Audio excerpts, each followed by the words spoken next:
যেখানেই খুন, লুটতরাজ, চাঁদাবাজি, সেখানেই বিএনপির নাম। বলছে একটি দল উদ্দেশ্যমূলকভাবে বিএনপিকে রং দেওয়ার চেষ্টা করা হচ্ছে।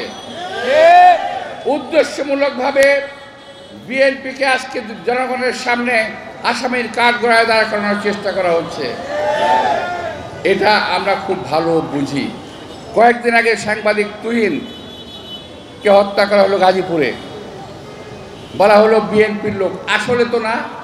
এখন তো দেখা গেল যে দল ফুটেই নাই সেই দলের লোকজন তাকে হত্যা করেছে। ওই দল সম্পর্কে একটা উক্তি করেছিল সে, এটা সোশ্যাল মিডিয়ায় আসছে। এরকম বিভিন্নভাবে বিএনপিকে দোষারোপ করার চেষ্টা করছে, যেন বিএনপি এখনই ক্ষমতায় আছে। ভাই, আমরা তো ক্ষমতায় নাই। আপনাদের যেমন খায়েশ আছে ক্ষমতায় যাওয়ার, আমাদেরও ইচ্ছা আছে যদি জনগণ ভোট দেয় আমরা ক্ষমতায় যাব, যদি না দেয় মেনে নেব আপনাদেরকে। কিন্তু আমরা ভোট চাই। এই ভোটের জন্য, এই গণতন্ত্রের জন্য গত 17 বছর বিএনপি আন্দোলন করেছে। অনেকে বলে 36 দিনের আন্দোলনে দ্বিতীয়বার স্বাধীন হয়েছে। বাংলাদেশ স্বাধীন হয়েছে একবার 1971 সালে।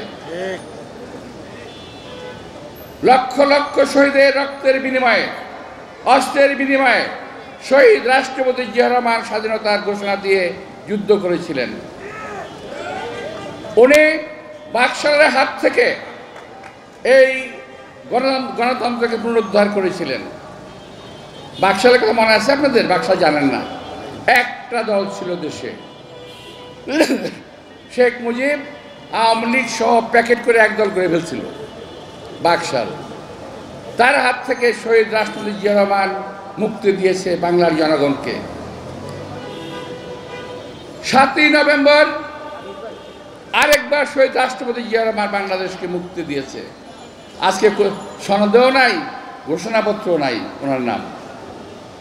দেশনেত্রী বেগম খালেদা জিয়া এই দেশে বহুদলীয় গণতন্ত্র কায়েম করেছে। সংস্কার কিন্তু বিএনপি আগে শুরু করেছে, বহু আগে থেকে, বহু সংস্কার। এখন আমার ভাইরা বলে সংস্কার আগে, এইটা আগে, সেইটা পরে, এইটা আগে, এই নানা রকম কথাবার্তা বলতেছে। তবে হ্যাঁ, যেটা হওয়া উচিত সেটা হলো এই জুলাই আগস্টে যারা নাকি হত্যাকাণ্ড চালিয়েছে, সে প্রশাসনের লোক হোক, সাধারণ লোক হোক, শেখ হাসিনা হোক কিংবা অন্য কেউ হোক, তাদের বিচারটা করা দরকার খুব জরুরি ভিত্তিতে। তবে বিচার কাজ খুব তাড়াতাড়ি শেষ হয় না। বিচার এবং নির্বাচন পাশাপাশি চলবে। বিচার এবং নির্বাচন পাশাপাশি চলতে কোনো অসুবিধা নাই। কিন্তু এইটা হওয়ার আগে নির্বাচন হওয়া যাবে না, ওইটা হওয়ার আগে নির্বাচন হওয়া যাবে না, এগুলো বলবেন না। দেশের অবস্থা কিন্তু এই সরকারের সময় 12টা বেজে গেছে। হাসিনা 12টা বাজাইছিল, এই সরকার 24টা বাজায় দিয়েছে। এই সরকার আরও খারাপ অবস্থা করে ফেলেছে। অনেক কিছু আছে বলার মতো। আমি এই মঞ্চে দাঁড়িয়ে আমার এই অবস্থান থেকে কথাগুলো বলতে পারছি না। আরও অনেক কিছু আছে, দেশের কোন দিক দিয়ে ক্ষতি হয়েছে, কারা কীভাবে কত আত্মসাৎ করেছে, কত টাকা লুট করেছে, কত টাকা খেয়েছে, এই কথাগুলো কিন্তু বলতে পারি, প্রমাণ সহ সব কিছু আছে। কিন্তু আমি এখন বলতে চাই না আমার অবস্থান থেকে। প্রিয় ভাইয়েরা, যেহেতু জাসাসের অনুষ্ঠান, কথাটি বলে আমি শেষ করব।